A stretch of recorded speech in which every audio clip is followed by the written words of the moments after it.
online. We're streaming live, and we're recording this as well. So we will post it to our FOSL site. So if you need a refresher, we will have this posted, and you can watch it again and again and again. We also have our technologist with us in the back. There's Rich. Hi, Rich, in the blue shirt. You can meet with him at any time. Anywhere. No, he'll be, not in business hours, and he will help you one-on-one or give us a call, and we'll be happy to help you.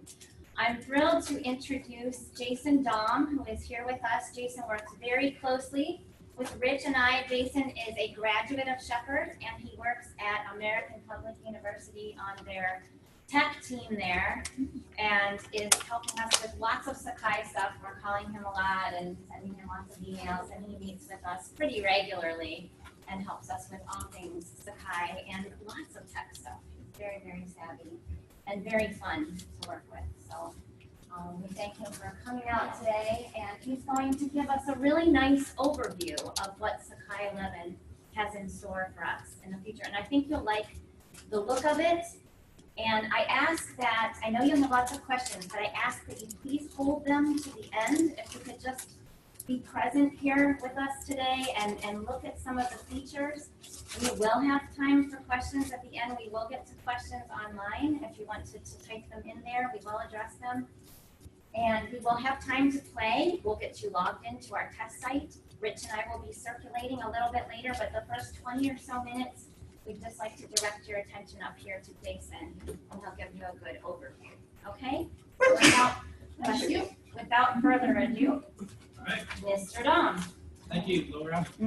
I'd say this is a real treat for me. I work in an online university, and often I don't get to spend time direct face-to-face with the faculty that I serve. So I know that you all have busy schedules and important things to do, so thanks for taking the time out of your day to come spend it with me. I've also had the pleasure of working with a lot of professionals in my career, and well-meaning professionals, and Rich and Laura are no exception. They really care about you, your experience, and the experience of the students here at Sakai. So a little bit about today. They put together, and we'll show it, but we've got, this is one of 7 or 8 sessions, right? So this session is sort of the overview session. And then in coming weeks, you'll have the opportunity to dig deeper into the tools. So we just want to whet your appetite, start getting your gears turning, and start making you think about some of the questions that you may have. And then we'll have time in the later session to dig down into these tools and really get into the fine details. And I'll try to do a little bit of that today as well.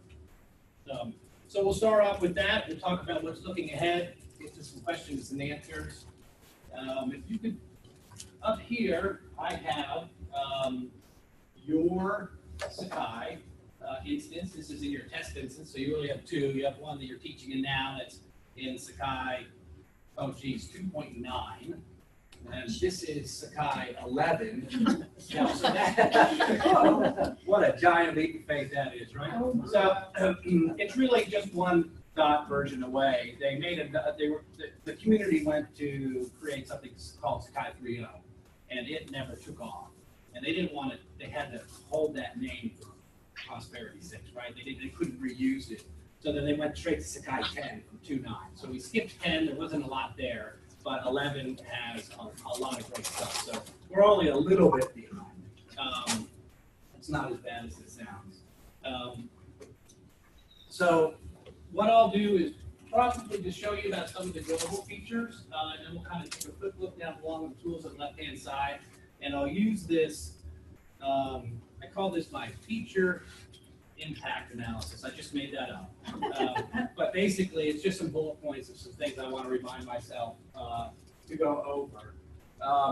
So on the top, we'll take a look at the student view has moved. We'll take a look at the profile picture. And we'll also take a look at mobile first. And we'll start with that. So let me pull this up. Student view should.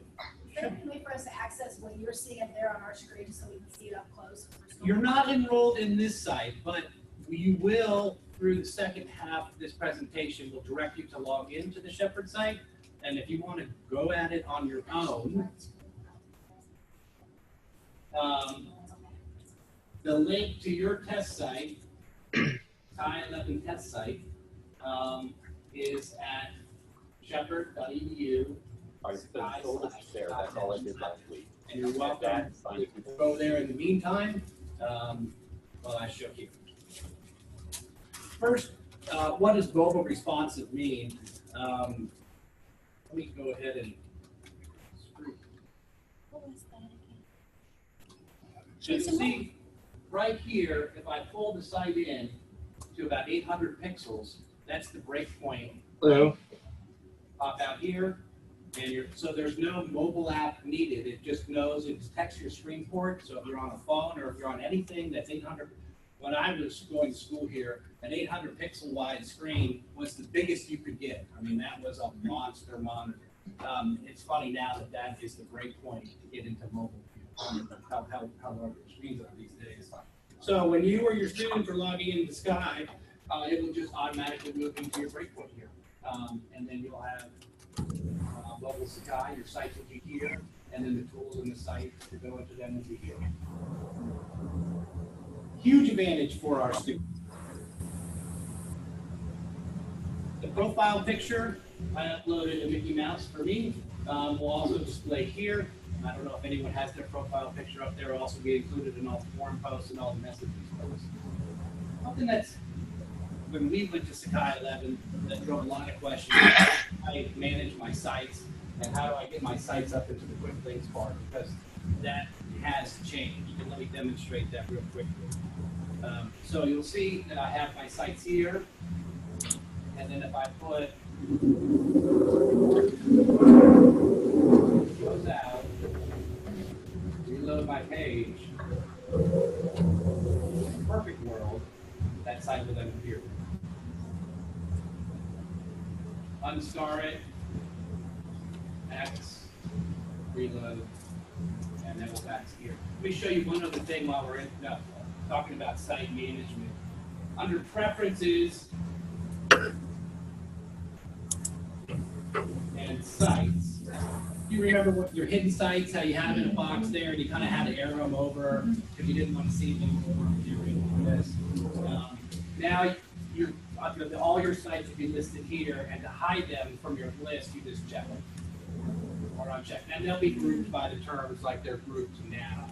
So if those sites are old and you no longer wish to be bothered by them, remember they're here. So when you're looking for them, you want to go look for your hidden sites. A lot of questions about site management when we upgraded to Sakai 11. How to get them on your quick bar and how to manage your hidden sites. So that's how that's done.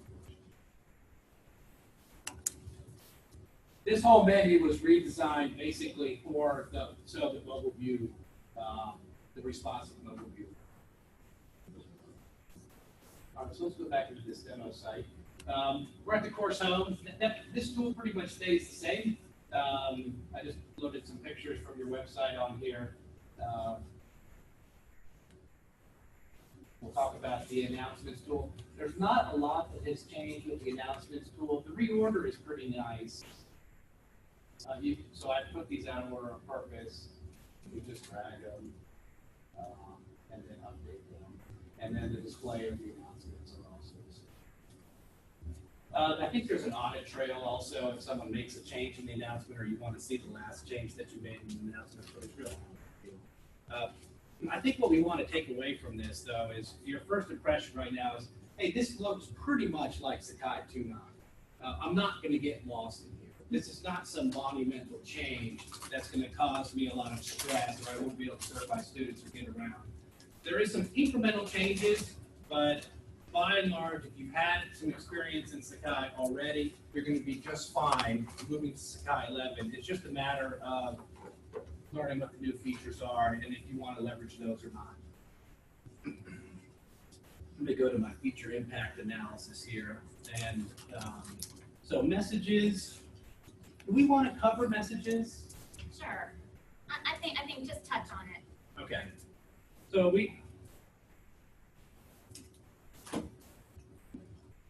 I know many of you may use email.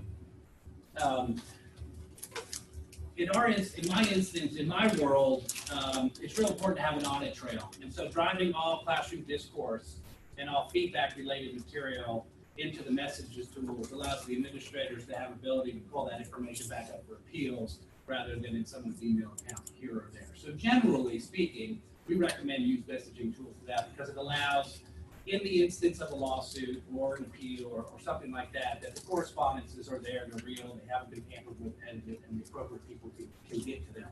And so that's why we generally use the messages tool. And we also have the email tool. I don't have it in this thing, but in this test site, but that hasn't changed. And if you're used to using that, that's still fine.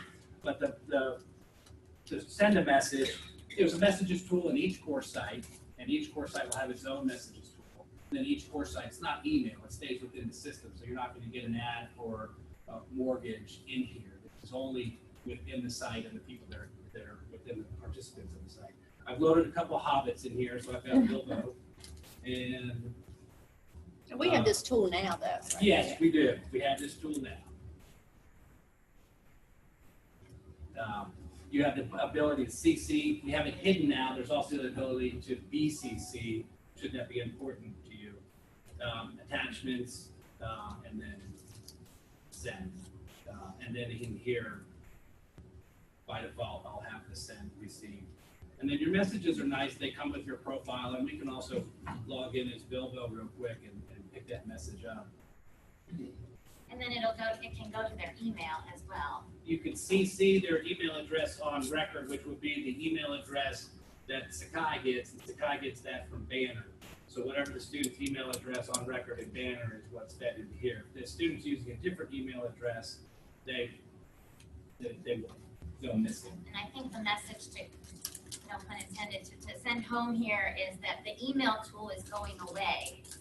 So we will just have messages, but there will be the ability to send that message out to their email. So if you've just been using email, you now will use messages. You still send it to their email. When the student responds to us, wants to contact us, the messages will show up on our email, those, so we can respond that way. So If they, if they click to your email, if they click it to send to your email. because that's a problem. I haven't been using the messages tool at all because I don't have time to check every class. Well, when you log into Every single Sakai day, initially, any messages you have will show right in your workspace. So you won't have to log into each Sakai site. It'll be right there in your workspace. So for the people watching up front here, the conversation is around the messages tool and how to manage those without logging into every site all the time. While we do encourage as much participation in the site, you have to generate engagement and activity in there in order for students to be engaged and have activity in there. But on your home site, there's a synopsis tool, which I should be able to pull up here. And I don't have it loaded here. But on your home space, and I'll get it into here after this, there'll be a listing of all the course sites where you're a participant and all your forum messages and all your messages that has transpired since your last login. And then from there you can click it, so there'll be a little alert to let you know.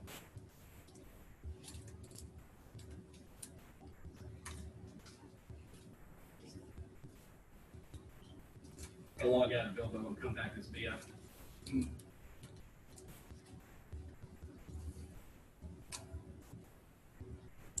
And try to move things along a little bit.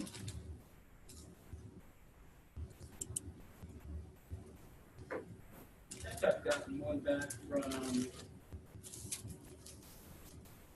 from Bilbo, who says thanks for your mail. Anyway, so that's the messages tool. The forums tool, some of you may or may not be used to this forums tool. This forum is going to replace what you're using now, which is the discussions. This is one of my biggest concerns right now about the upgrade, is making sure that everybody here is comfortable with how classroom discourse should function, how the forums work, and making sure that you're comfortable with using the forums tool to manage that and to grade it. So we'll do a little anatomy lesson first. So this is a forum. which is really only a container. You can't post in a forum. You can actually create a forum without a topic, and there's nothing anyone can do with it. So forums will just hold, some people make a forum for each week, or some people make a forum for all the weeks. Up here is a forum, and then here are topics. Within topics are where conversations happen.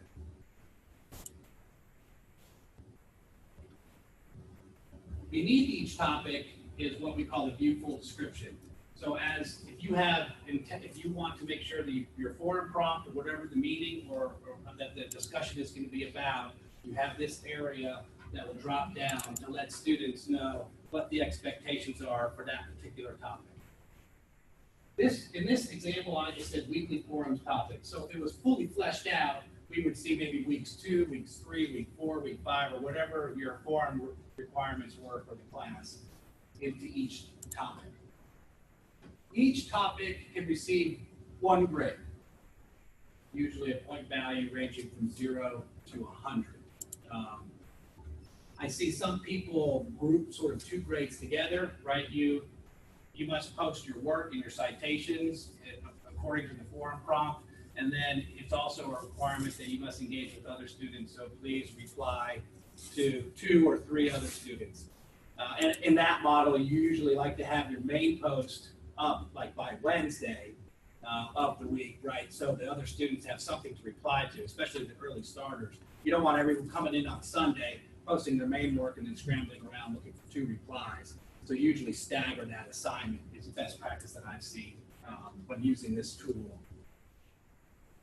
The forum also, I didn't put much in here, but the forum topic also has a full description if you wanted to add some additional information that describes what this container of topics is for. And then let's play around and post. So we use news boards, discussion boards, in Sakai lingo, it's conversations. I like it. I think it's an appropriate word. And so we start a new conversation in our week 1 Harvey impacts. The same rich text editor. So this is the student's folder.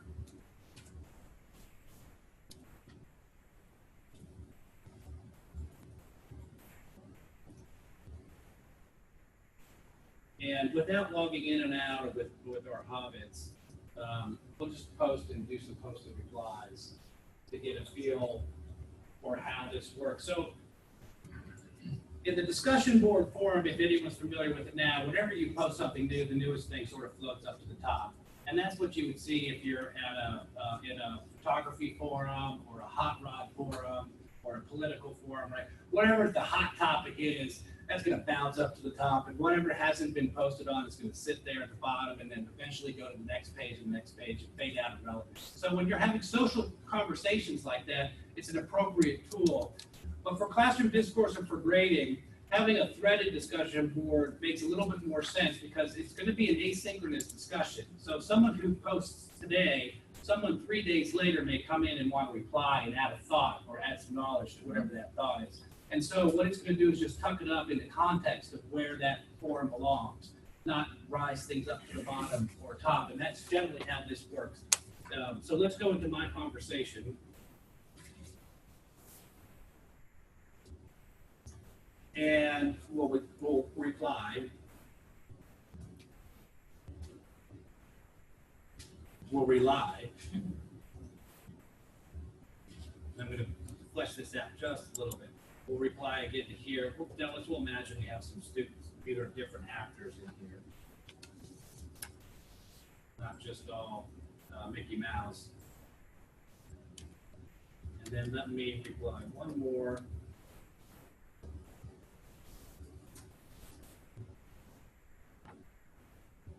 And then I'm going to reply to the original thread to draw this point out.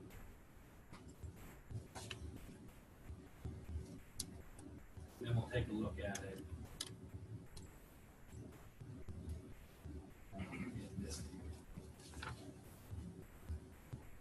Student posted, you got a reply to this post, right? A first level reply. So this person is talking to this person. This person is also talking to this person. So all you need to do is make sure you hit reply to the person you're having a conversation with. Now, this person, this is a side thread that happened, right? So this is like my main thought. Student added some value to my thought. Maybe the original poster said, hey, thanks for your contributions. And then student B or student C came in and said, I'm replying to your main thought as well. And then another tweet can happen there and they can take those down.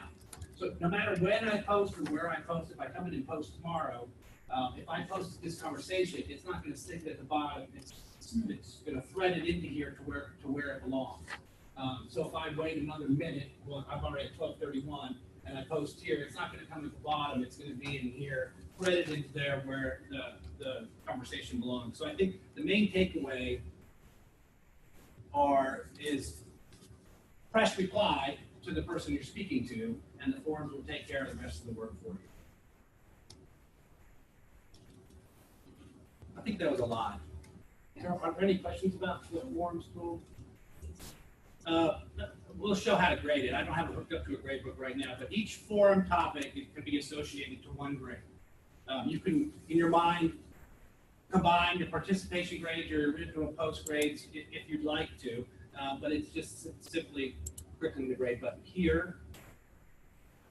And there's another way to organize these, which is statistics and grading, which gives you a little better view on who the high participation, who the students are who are doing high participation, who are not. So looks like Bilbo and Frodo here aren't really active. They've got 5 unread messages. They're not coming in here. But this guy right here, he's pretty active. He's reading, and he's read them all. And then from here, I can drill into this user or this student back here. Get an idea for what my things are. I can look at the conversation, and then I can also grade them here. It's a pretty helpful tool. Grading forums is like anything else. It takes time and effort, but that helps it out a little bit. This is slightly different from the form we have now, isn't it? Something looks different to me. Doesn't print like that. No, I don't think so. It looks different than what we have currently as Different than the form. discussion forum. It's way different than the Yeah, I don't, PHP yeah. boards. I'm talking about the form we have though. It's pretty similar, and the whole look and feel of everything is certainly different. I think that might be what's throwing it off. I was thinking threads like that. No, and I have to set up 2 things. I think it was a topic and then something underneath it to make it. Yes, you do. That's the other main takeaway too. You can let's go through this process real quick, since this is important.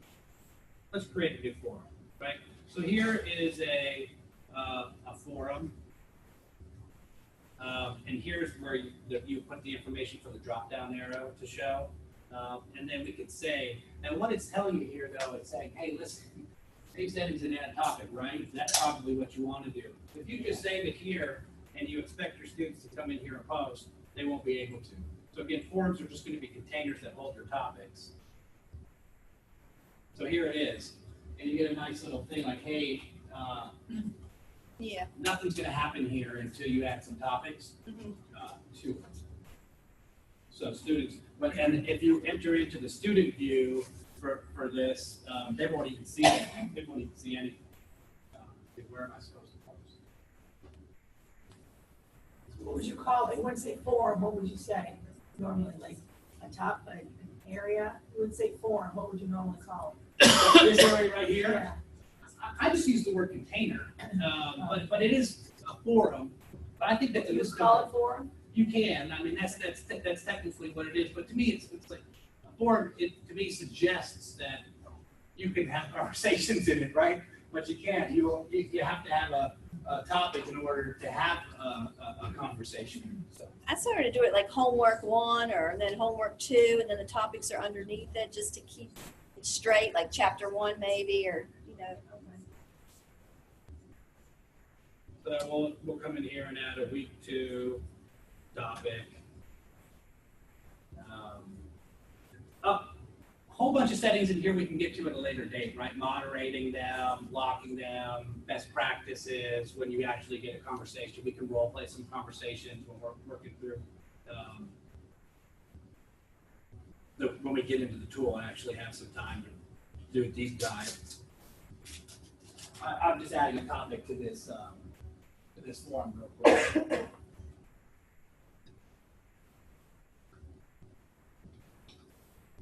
I think Yeah, it's just showing. have, when you're in here, this is a good reminder to have a little bit of patience. Not that all Sakais are super snappy anyway, but this test site may be just a little less snappy than what you're accustomed to in the regular. And I may give up on this.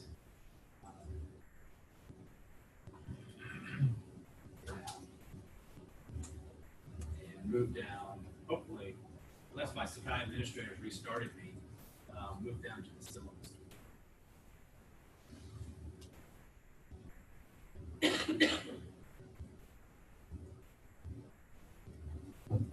The syllabus tool will change while we're trying to get out of here.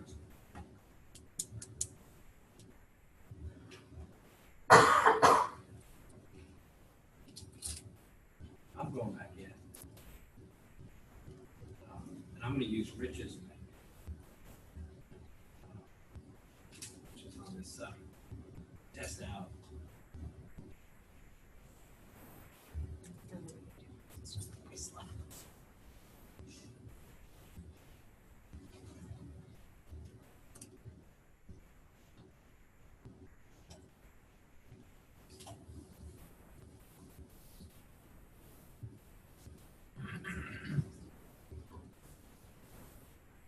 I don't know, I may have lost connectivity.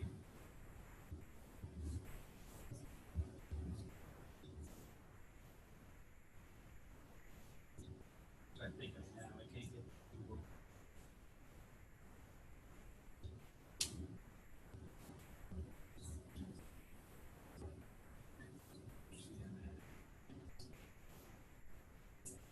So let's just pretend this may help speed things up too. We just covered forums. There's the ability to move forums from topic to topic.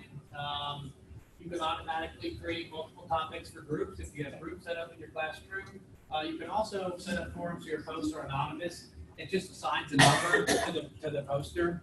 We don't use it, but it could be valuable for some type of conversation, especially if you're in some, I don't know, maybe a political or religious type of thing where people may not want to put their name on it. Yeah. If you want to grade the post, don't have anonymous users because you can't find out who they are. The resources, the add and actions menus are collapsed. The menus are a lot better. You can drag and drop, upload. So if you have other applications that you're used to where you have something on your desktop or your image is on your folder and you just drop them into Sakai and press go. It does have the ability to do that. I'd love to show you that. A lot of faculty would like to hide their resources. And now you can, and if you've linked them somewhere else, it won't break those links. I don't know if anyone's come across that, but so you're not driving everyone into the resources area to read the content material.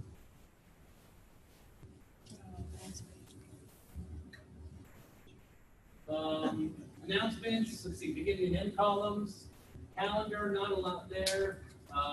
Lesson Builder has changed a lot. We want to give you an opportunity to get in there. Hopefully, we can start getting in there now. I had two nice assignments to show you. This is big. Assignments now support group work. So let's say us three are in one group, and you're the faculty member. You can put us in a group, and then we'll work together on our assignment. We'll turn it in. And then as the faculty member, you just can put in one grade as a group grade instead of all three of us having to do it, which is really nice because we don't have the ability to do that now. And the second thing is peer review. So we're all in a peer review group. You give us an assignment, I grade you and you grade me, you grade me. And then when you're going to grade, look at my grades, you see my peer review grades, and then you can override it with your grade or average it. So you have the ability. That'd be nice for maybe some literature courses if they're doing some peer review on some papers. So peer review and group work are new. The tests and quizzes, the workflow for getting them going is a lot less kludgy now. Before, if the menus are collapsed, it's a little easier workflow, I think, for you to get in and actually understand what you're releasing to the students. There's some additional questions. Hotspot, that's where you might have a picture of a safari and say, where are the wetlands, if they're in a safari. But you get the idea. You can work on the image, you can click. There's some extended map chain questions. The audio responses are improved. And this is real important for some of us, for the Doug 8, my homework. There are event logs on the student submissions now. So for example, if you've got a 50-question multiple choice test in there, and you see the time on task for that test was only 4 minutes, and they got 100%, you may have some questions. You may see that there's an error in the log where they submitted it, and it will show you there. So it will back up whatever the student's experience is.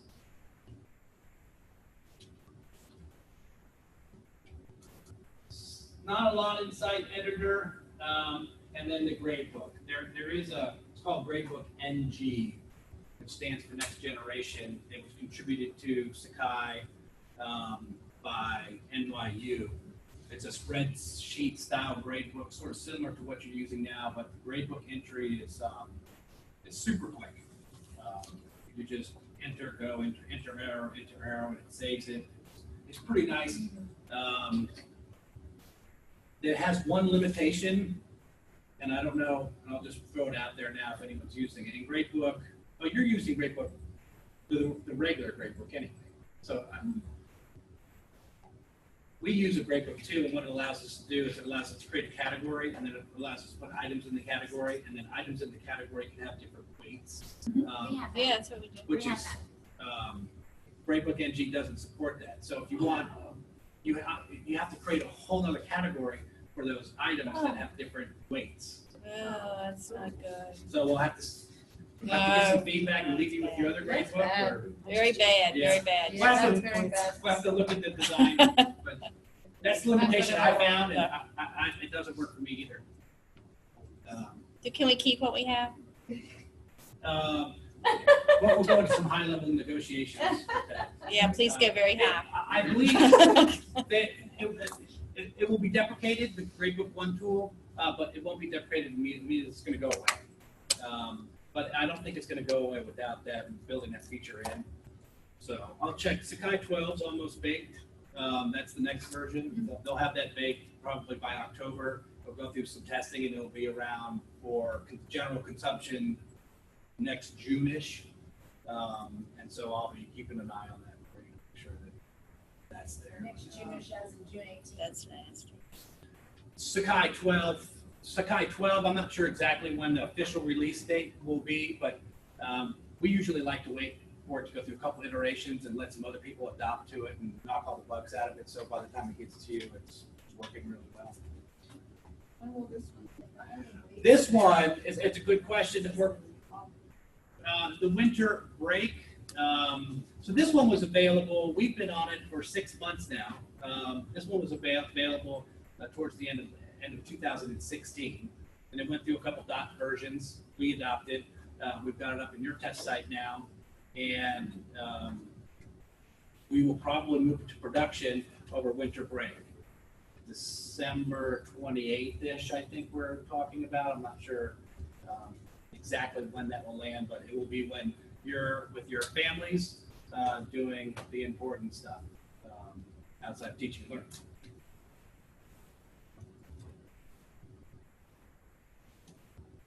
Yeah, I'm very sorry. I'm just a guest here, so my internet went down. I think now's a good time for you to play. Does anybody else need help getting on the test site? So let me tell you about the test site. We took a copy of the database 2 months ago, something like that. So when you log in, you should see pretty much what you had in your account about 2 months ago. And in order to log in, use your password that you used about 2 months ago. I don't know that those are updating either, but it should be. Changed your password, I guess, on Rail in the last 2 months, then you want to go back to 2 months ago, because that's when he created, that's what he's saying, if that wasn't clear. I have a question. Is there going to be any issues with compatibility? Like if, we're trying to view our old classes and they're there and we're using the new Sakai No. 11? The only compatibility issues are the tools that are deprecated will just be these little thin tools on your bar, and you won't be able to get into them. But the grade book will still kind of function even though it's going to be different. Right. I mean, if we want to go back and look. Right. Everything, it's just a new Any display, questions like a on new Zoom? viewer. The database remains the same, so we can get to everything. But it won't be separated that way because the format's not there. It would just be new Sakai. You can go in and take a look and you'll see exactly. Yeah. But if we want to import from an old, from a site, Yeah. from the previous version, onto the new version, I mean, is it gonna do that? Yep. And do that in a Yeah, way that- everything underneath is exactly, all your data is there. This would be like, you're just buying a new TV. It's still gonna be CNN. It's just gonna be on a 4K screen now instead of your old other screen. But like if gradebook Yeah. allows different ways. We're gonna have to keep Gradebook 1. Sounds like, unless we come up with a plan. So that will just be, we'll have that tool instead of the Gradebook NG tool. Okay. So Oh, there's one Gradebook database. so we can keep what we have now. Well, I believe so. I have to find out exactly what Getting our Gradebook hopes is. up. Yeah. Please. Yeah. This would really be horrible.